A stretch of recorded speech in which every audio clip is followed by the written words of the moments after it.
नमस्कार, आप देख रहे हैं जोहार झारखंड। मैं हूं आपके साथ रुचिका राज। बुलेटिन की शुरुआत करेंगे। झारखंड में कांग्रेस के 4 सीट पर उम्मीदवार कौन होगा ये तय नहीं हो पाया है। दिल्ली में 2 बार सीईसी की बैठक होने के बावजूद उम्मीदवारों के नाम पर अंतिम मुहर नहीं लग पाई है। सवाल है कि आखिर उम्मीदवारों के नाम पर संशय क्यों है। देखिए ये खास रिपोर्ट।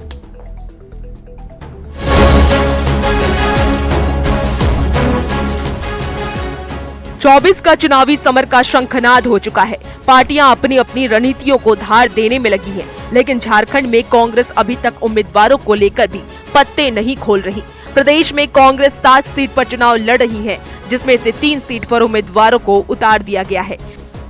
बाकी 4 सीट पर संशय जारी है और इस संशय की वजह है जातीय और सामाजिक समीकरण को साधने की कोशिश। ऐसे में चारों सीटों के लिए कुछ नामों पर चर्चा है जो कांग्रेस से टिकट के दावेदार हो सकते हैं। रांची से सुबोधकांत सहाय, राम टहल चौधरी और बन्ना गुप्ता हैं। धनबाद से ददई दुबे, गौरव सिंह और राजेश ठाकुर दावेदार हो सकते हैं। गोड्डा से प्रदीप यादव, दीपिका पांडे सिंह या फुरकान अंसारी, तो चतरा से केएन त्रिपाठी, जयशंकर पाठक या अरुण सिंह के नाम पर मुहर लग सकता है। कांग्रेस इन 4 सीट के जरिए राजपूत, ब्राह्मण, ओबीसी और अल्पसंख्यक वोटर को साधने की जुगत में है और इसके लिए दिल्ली में 2 बार चुनाव समिति की बैठक भी हो चुकी है, लेकिन उम्मीदवारों के नाम पर पेच अभी भी फंसा है। ये सारे चीज को देखने के बाद चुनाव में पार्टियां जाती है। वो केवल कांग्रेस की बात नहीं है। भारत में जितने दल हैं सब इस तरह की बात को सोचते हैं। सिर्फ एक दल है, हम लोग मान सकते हैं कि उसकी सोच ये नहीं है। वो सामाजिक सरकार से उसको मतलब नहीं है, वो धार्मिक भावना में सारा काम करता है। लेकिन हम लोग जिस दल से आते हैं वो सामाजिक धारा को तो देख के ही चले। सामाजिक समीकरण तो आप जानते हैं हम लोग बनाने में पहले ही से बनाए हुए हैं, कहीं कोई देरी की बात नहीं है। नामांकन की तिथि चालू होने दीजिए, हम लोग नामांकन करना। दूसरे दल से, तीसरे दल से लोग आएंगे तो इस बार नहीं तो विधानसभा का देंगे, विधानसभा नहीं तो अगले लोकसभा का देंगे। जब वो विचारधारा से जुड़ते हैं तो देखना है कितने टेन्योर में जुड़ पाते हैं। अगर जल्दी जुड़ जाएंगे तो जल्दी कर देंगे।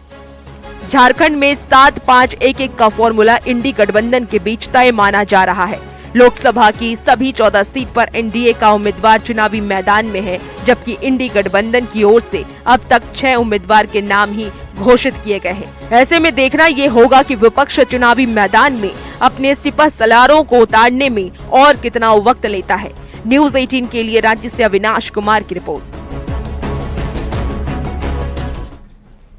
अब झारखंड में इंडी अलायंस की ओर से 21 अप्रैल को उलगुलान महारैली का आयोजन किया गया है और इस महारैली को सफल बनाने के लिए रणनीति तैयार हो गई है। पूर्व सीएम हेमंत सोरेन के आवास पर इंडी अलायंस के नेताओं की एक महत्वपूर्ण बैठक हुई। इस बैठक में कांग्रेस के प्रदेश प्रभारी गुलाम अहमद मीर, प्रदेश अध्यक्ष राजेश ठाकुर, जेएमएम से कल्पना सोरेन, पार्टी महासचिव विनोद पांडे, आरजेडी से मंत्री सत्यानंद भोक्ता और माले से विधायक और कोडरमा उम्मीदवार विनोद सिंह के अलावा आप के नेता भी शामिल हुए हैं। बैठक के बाद कांग्रेस प्रभारी ने यह कहा है कि रांची में ऐतिहासिक रैली को सफल बनाना, वहीं उन्होंने आज से कल तक इंडी अलायंस में सीट शेयरिंग की घोषणा होने की उम्मीद भी जताई है। 21 अप्रैल को यहां रांची में इंडिया गठबंधन के सारे जो हिस्सेदार हैं उनकी यहाँ पर एक बैठक हो रही है और जो जेएमएम और उनकी जो कल्पना जी हैं उन्होंने सबसे बात की है। तो एक प्रोग्राम यहाँ पर होगा जो इंडिया गठबंधन का ऑब्जेक्टिव है और जो हमारा एजेंडा है उसको लेकर एक बड़ा प्रोग्राम यहाँ पर होगा। तो उसी को लेकर के आज सुबह बाकी स्टेक होल्डर्स का जो भी है, आरजेडी, लेफ्ट, कांग्रेस, जेएमएम का, उसी पर थोड़ा चर्चा हो रहा था। औपचारिक रूप से सीट शेयरिंग वाली घोषणा कब तक हो जाएगी? औपचारिक रूप से भी मेरे ख्याल से आज या कल में हो जाएगा। 21 तारीख को जो है उलगुलान महारैली इंडिया गठबंधन के तहत जो है रांची प्रभात तारा मैदान में होगी। उसकी तैयारियों और योजना के संदर्भ में ही ये प्रारंभिक बातचीत है। कल पुनः बातचीत होगी और इस पूरी रैली की तैयारी में इंडिया गठबंधन के तमाम घटक दल, तमाम लोग लगेंगे और यह रैली बेमिसाल होगी। औपचारिक रूप से सीट शेयरिंग की घोषणा कब होगी? जल्दी, लगभग तो सारी चीजें लोग हो ही रहे हैं। 1-2 दिन की औपचारिकता है तो बाकी और भी जो प्रक्रिया है वो इसी प्रोसेस में। और सीट शेयरिंग को लेकर के रांची के प्रभात तारा मैदान में इंडी गठबंधन की 21 अप्रैल को आयोजित उल गुलान महारैली में देश कई बड़े नेता शामिल हुए हैं। आपको बता दें कि इसमें कांग्रेस अध्यक्ष मल्लिकार्जुन खड़गे, राहुल गांधी, आरजेडी अध्यक्ष लालू प्रसाद, बिहार के नेता प्रतिपक्ष तेजस्वी यादव, माले महासचिव दीपांकर भट्टाचार्य सहित कई नेता शामिल होंगे। जेएमएम ने यह बताया है कि रैली की सफलता के लिए नेताओं और पदाधिकारियों को जिम्मेदारी तय कर दी गई है। अधिकारी हैं जो पार्टी के सक्रिय सदस्य हैं, चाहे वो जिला कमेटी के पदाधिकारी हों, वर्ग संगठन के पदाधिकारी हों, केंद्रीय समिति के सदस्य हों, उन सबों के साथ में हम लोगों ने लगातार बैठक की है और आज भी 8 जिला के पदाधिकारियों के साथ में बैठक हुई है। उस रैली को कैसे हम लोग सफल बनाएं। लोकसभा चुनाव का प्रचार बढ़ने के साथ ही कांग्रेस और बीजेपी में बयानबाजी भी तेज होती जा रही है। इस बीच कांग्रेस के कार्यकारी अध्यक्ष बंधु तिर्की ने यह कहा है कि झारखंड में बीजेपी को औकात याद दिला दी जाएगी। उन्होंने बीजेपी पर आदिवासियों को अपमानित करने का आरोप भी लगाया है। इधर बंधु तिर्की के बयान पर बीजेपी ने पलटवार किया है। बीजेपी के प्रवक्ता प्रतुल शाहदेव ने घटिया शब्दों के इस्तेमाल को कांग्रेस की संस्कृति बताया है। साथ ही ये दावा किया है कि 4 जून को जब नतीजे आएंगे तो कांग्रेस के नेता कहीं नहीं दिखेंगे। गठबंधन लड़ेगी और इस बार भारतीय जनता पार्टी को औकात बता देगी। झारखंड प्रदेश में पूरा लोग जान है, आदिवासी को जिस तरह से अपमान किया जा रहा है, महामहिम राष्ट्रपति के साथ जो अपमान हुआ है, ये तमाम चीजों को लोग इसका बदला लेकर रहे। देखिए, ये तो कांग्रेस की संस्कृति है ना कि ऐसे घटिया शब्दों का प्रयोग करें। भाई जनता ने उनको उनका जगह दिखा दिया। 2 बार से लोकसभा चुनावों में उन्हें विपक्ष के नेता बनने लायक भी सीटें नहीं मिल रही लोकसभा में। तो आप सोच सकते हैं कि किस पार्टी की क्या हैसियत है आज के दिन में। और पूरे देश की बात करें तो अभी मोदी जी के नेतृत्व में राष्ट्रवाद और विकास की आंधी चल रही है और कहते हैं ना, इस रथ के सामने कोई टिक नहीं सकता। तो कांग्रेस के नेताओं को बोलने दीजिए, सिर्फ बोल के खुश हो जाए, क्योंकि 4 जून को जब ईवीएम की काउंटिंग होगी ना, तो यकीन मानिए ये लोग कहीं दिखेंगे नहीं। लोकसभा चुनाव की रणभेरी बजने के साथ ही झारखंड में भी सियासी चाल शुरू हो गई है। कोई आदिवासी का मुद्दा लेकर के चुनाव में उतरने को तैयार है तो कोई विकास के मुद्दे पर चर्चा करना चाहता है। झारखंड में एक तरफ कांग्रेस पार्टी के नेता हेमंत सोरेन के साथ ही आदिवासी के अपमान का मुद्दा उठा रहे, तो बीजेपी की ओर से विकास के मुद्दे पर चुनाव में जाने की तैयारी है। हेमंत सोरेन जी जो निर्वाचित सरकार है, लगातार उन्हें चाहे सीबीआई, ईडी के माध्यम जिस प्रकार तंग किया गया और जिस प्रकार जेल में डालने का प्रयास किया, क्या एक भूमि पुत्र, क्या वो यहाँ ये मुख्यमंत्री नहीं हो सकते? क्या कहीं न कहीं एक ये मैं समझता हूँ आदिवासियों पे भी कुटाराघात है, इसलिए उन्हें जेल में डाला गया है। तो मैं समझता हूँ हर वर्ग इस तरह है, हर वर्ग तरह है, इसलिए बदलाव चाहती है। और गोड्डा के लोगों ने अपने प्रतिनिधि को आज तक गोड्डा में देखा तक नहीं।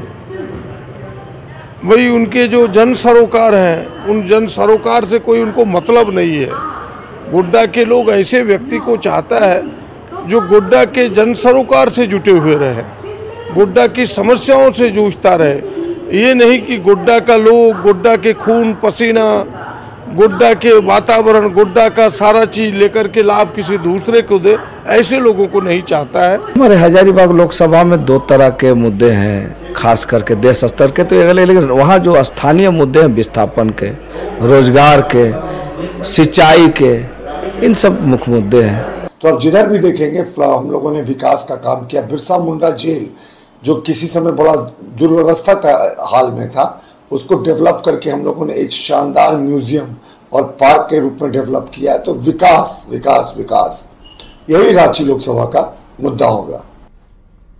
झारखंड में जमीन का खेल अभी भी धड़ल्ले से जारी है। इस बीच ईडी की जांच में अंचल कार्यालय का एक और खेल उजागर हुआ है। बता दें कि 2023 में ईडी ने अंचल कार्यालय से एक जमीन से जुड़े मामले में दस्तावेज की मांग की, तो कार्यालय की ओर से सर्टिफिकेट कॉपी ईडी को मुहैया कराई गई। जब 2024 में एक बार फिर से ईडी ने उसी दस्तावेज की मांग की, तो कार्यालय की ओर से यह कहा गया कि दस्तावेज नहीं मिल रहे हैं। अंचल कार्यालय का ये जवाब कहीं ना कहीं जमीन हेराफेरी की ओर इशारा कर रहा है। ज्यादा जानकारी दे रहे हैं हमारे संवाददाता ओम प्रकाश। हिसाब किताब जो है ना बहुत गड़बड़ है, और रेवेन्यू का गड़बड़ होना क्राइम को प्रोपगेट करता है, क्राइम बढ़ाता है समाज में। और हम लोग हमेशा से ये मानते हैं कि एक जमीन से रिलेटेड कई केसेस होते हैं, और उसका मेन कारण है यहाँ रेवेन्यू को रखना, रेवेन्यू रिकॉर्ड रखना, और नहीं अच्छा से रख के उसमें हमेशा फाड़ फूड़ करवाना और चोरी करवाना, जब भी रिकॉर्ड रूम में चोरी हुआ है। झारखंड में जमीन का खेला लगातार होता आया है, और इस जांच में इन तमाम चीज़ों का खुलासा ईडी ने भी पूर्व में भी किया है, और कहीं ना कहीं वर्तमान में भी ईडी की जांच जो है इसमें लगातार आगे बढ़ती हुई नज़र आ रही है। बता दें कि इस अब पूरे मामले में एक नया जो मोड़ है वो सामने आया है। ईडी के द्वारा जो हेमंत सोरेन और अन्य 4 लोगों के खिलाफ प्रोसिक्यूशन कंप्लेन दायर की है, उसमें ये तमाम चीज़ें सामने आई है। बता दें कि बड़गाई अंचल से ईडी के द्वारा 2023 में एक ज़मीन से संबंधित दस्तावेज जो है वो मांगे गए थे, जिसकी सर्टिफाइड कॉपी भी मुहैया कराई गई थी बड़गाई अंचल के माध्यम से। लेकिन जैसे ही उसमें तमाम हाई प्रोफाइल लोगों का नाम सामने आने लगा, और जब एक बार फिर 2024 फरवरी में ईडी के द्वारा उन तमाम दस्तावेजों की डिमांड की गई, तो अंचल कार्यालय से ये कह दिया गया कि वो जो दस्तावेज हैं वो फट चुके हैं, उसके पन्ने गायब हैं।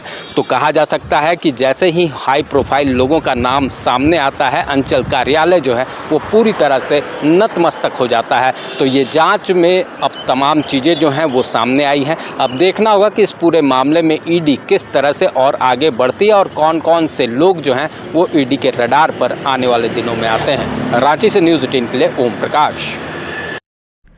जमशेदपुर के साकची थाना क्षेत्र में ग्राहक बनकर आए एक अपराधी ने साकची के एक मॉल के ज्वेलरी दुकान में लाखों की लूट की घटना को अंजाम दिया है। अपराधी ने ज्वेलरी दुकान की महिला कर्मचारी पर मिर्च पाउडर फेंका और लाखों के सोने के जेवरात लेकर फरार हो गया। लूट की पूरी घटना दुकान में लगे सीसीटीवी कैमरे में कैद हो गई है। ज्वेलरी दुकान के कर्मचारी और आसपास के लोगों ने अपराधी को पकड़ने की पूरी कोशिश की, लेकिन अपराधी चाकू का भय दिखाकर मौके से फरार हो गया। ये एक्सक्लूसिव तस्वीर आप अपने टीवी स्क्रीन पर देख पा रहे हैं, जहां फिलहाल पूरे मामले की जांच पुलिस कर रही है और जांच में जुटी है। मतलब चेन दिखाने के लिए बोले, मेरे को बोले फोटो घर भेजना है मेरे को, मतलब 4-5 फोटो का पिक करके भेजी। ऐसे तो डिमांड था उनका 20 चेन पिक करने का, तो हम बोले जितना उतना ही अभी पिक करिए। तो हम एक चेन यहाँ पे लगा के उनको दिखा रहे थे, तो फिर दिखाने के बाद में वो किसी को कॉन्टेक्ट भी कर रहे थे साइड से, तो बोले कि उतना चेन नहीं है, 12 पीस है, ऐसे हम दिखा दें। तो फिर वहां से फिर हमको थोड़ा डाउट लगा कि वो मतलब कुछ करेगा, इसीलिए फिर हम दूसरा स्टाफ को कॉल करके बुला ही रहे थे। वो समझ गए कोई आ रहा है, तो वो क्या कि एक हाथ से पॉकेट में मैंने हाथ डाल के मतलब मिर्चा पाउडर छींटते हुए, और छींटा एक हाथ से और दूसरे हाथ से चेन और फिंगरिंग लेके दौड़ा।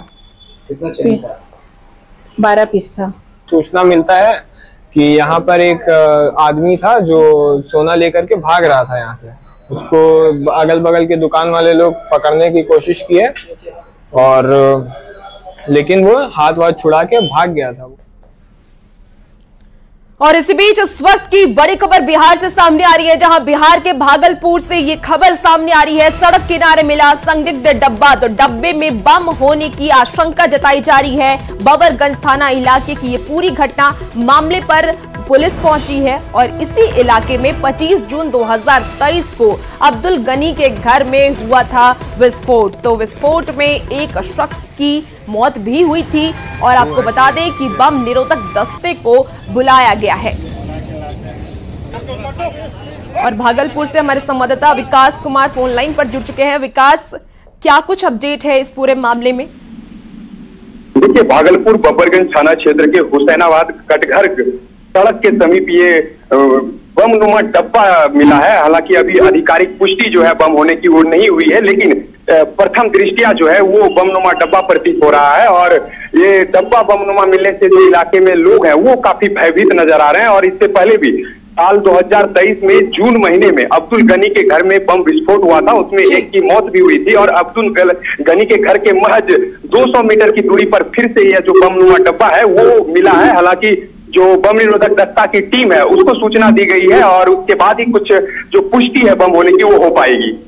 क्या लगता है, बम निरोधक दस्ते को जो बुलाया गया है वो इसकी जांच कर रहे हैं, क्या कोई सबूत फिलहाल मिला है कि किसने रख के गया, क्या कुछ कोई अपडेट?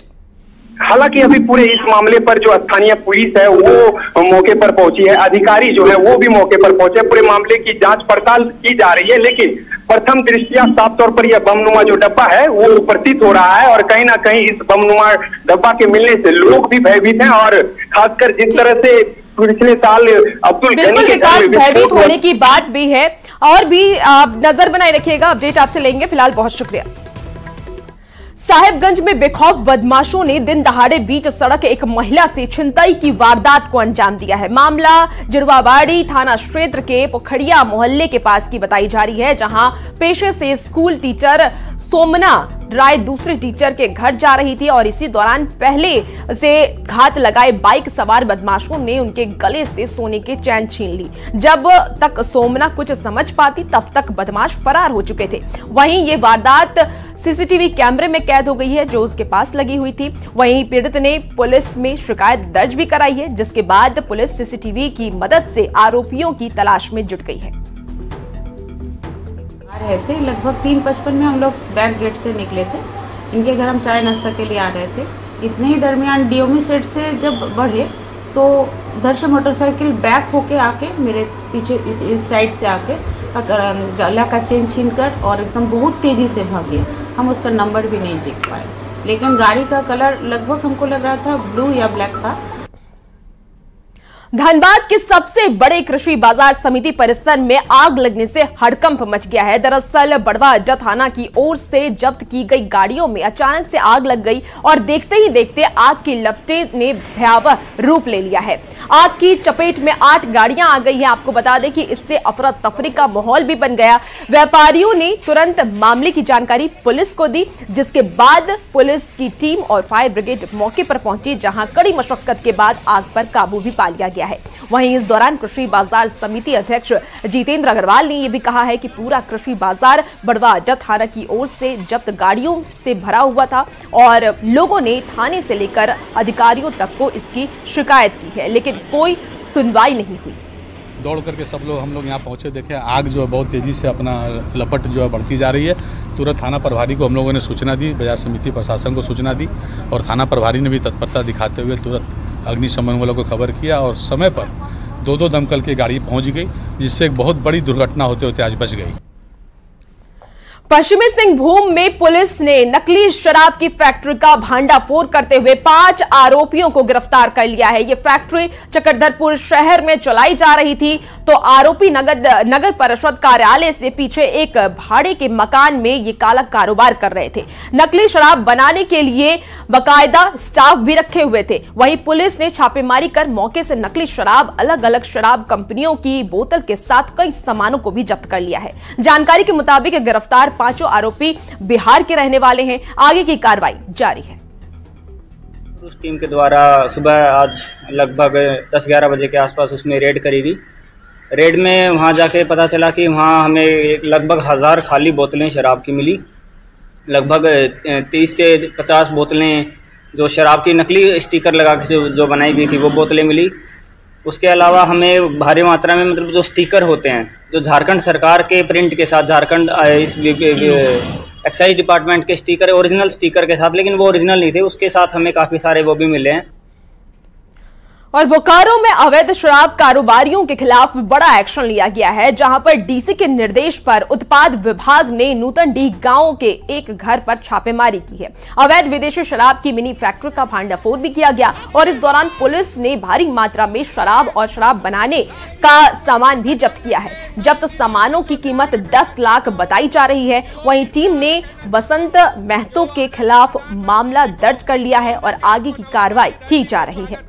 रात के करीब 2 बजे उस स्थान पर छापामारी, जहाँ से भारी मात्रा में अवैध विदेशी शराब करीब 855 लीटर अवैध विदेशी शराब जो तैयार बोतल में भरा हुआ है और जर्किन 20 लीटर वाले जर्किन में भरा रखा हुआ है और 500 लीटर स्प्रिट और ढेर सारे ब्रांड के लेबल ढक्कन बरामद किया गया है।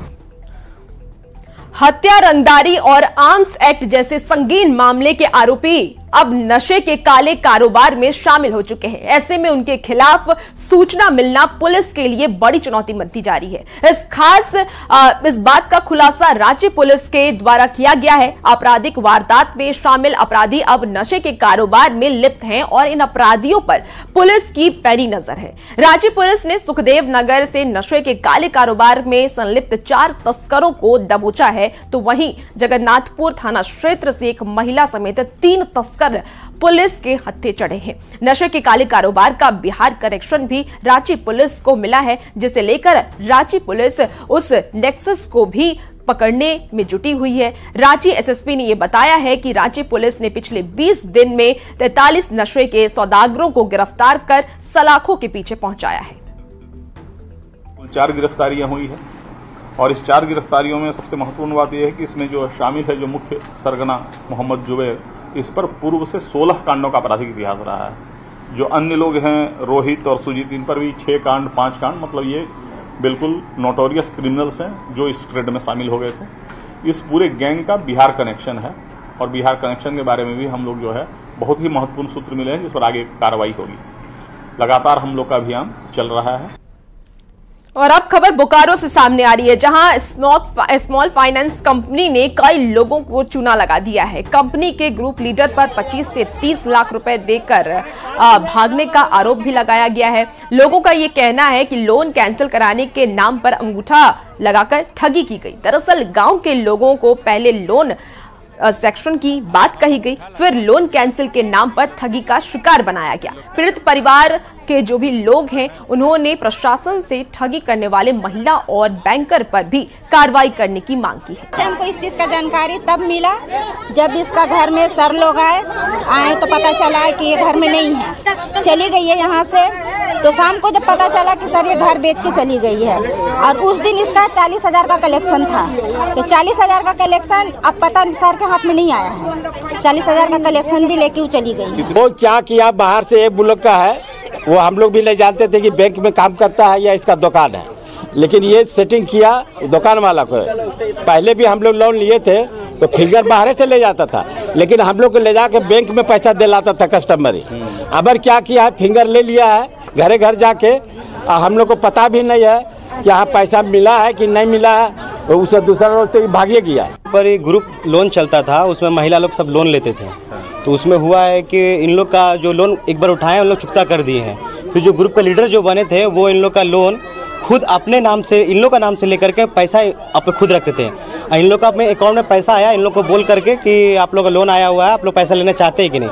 इन लोग बोला कि नहीं लेना है, हमको क्लोज करवाना, तो बोला फिंगर लगा दीजिए, क्लोज हो जाएगा। इन लोग को पता नहीं था, इन लोग पढ़े लिखे नहीं है। फिंगर लगाया 3 बार 3-4 बार जो भी लगाया होगा, उन लोग का पैसा अकाउंट से उन लोग ट्रांसफर हो गया। हजारीबाग में पढ़ाई के लिए आने वाले बच्चों से ईंट और मिट्टी की ढुलाई कराई जाने का आरोप लग रहा है। कोरा के राजक्रियकृत बालक मध्य विद्यालय का ये मामला बताया जा रहा है। दरअसल स्कूल के पास निर्माण कार्य चल रहा था। आरोप ये है कि इसमें बच्चों का पढ़ाई छुड़वाकर ईंट मिट्टी की ढुलाई कराई गई। वहीं इस दौरान स्कूल की प्रिंसिपल भी मौके पर मौजूद थी। उन्होंने बच्चों से काम कराए जाने का बचाव करते हुए श्रमदान कर गड्ढा भरे जाने की बात कही है। इधर पूरे मामले में जिला शिक्षा अधीक्षक ने आचार संहिता का हवाला देते हुए किसी को फोन कर मामले की जांच का निर्देश दिया। हालांकि ये निर्देश किसे दिया गया है, इस बारे में जानकारी फिलहाल नहीं मिल पाई है। ये खुद हम लोग ही थे साथ में, अब हम लोग जब साथ में थे उसमें आपका वीडियो बना नहीं सर, और जिसमें हम लोग हट गए तो वीडियो आप लोग बना लिए। कैसे देखते हैं बच्चों द्वारा काम करना कितना सही है, करवाना? देखिए, बाल संसद हमारे यहाँ गठित है। बाल संसद में एक प्रधानमंत्री है, स्वास्थ्य मंत्री है, शिक्षा मंत्री है, आपका जल मंत्री है, सफाई मंत्री है, सब इसी तरह सब बच्चे को, एक बच्चा नहीं, हमारे यहाँ सब बच्चे एक एक कढ़ाई उठा करके डाले हैं। हम लोग खुद ही पढ़े हैं गवर्नमेंट स्कूल से, हम लोग खुद ही काम किए हैं और अभी तक हम लोग करते हैं। बच्चे से काम करवाना जायज है या नहीं? क्यों स्कूल में अगर पढ़ रहा बच्चा और हमारे यहाँ बाल संसद का गठन ही हुआ है, सब बच्चे मिलकर काम करेंगे। और फिलहाल इस बुलेटिन में इतना ही। खबरों का सिलसिला जारी रहेगा, बने रहिए न्यूज़ 18 बिहार झारखंड के साथ।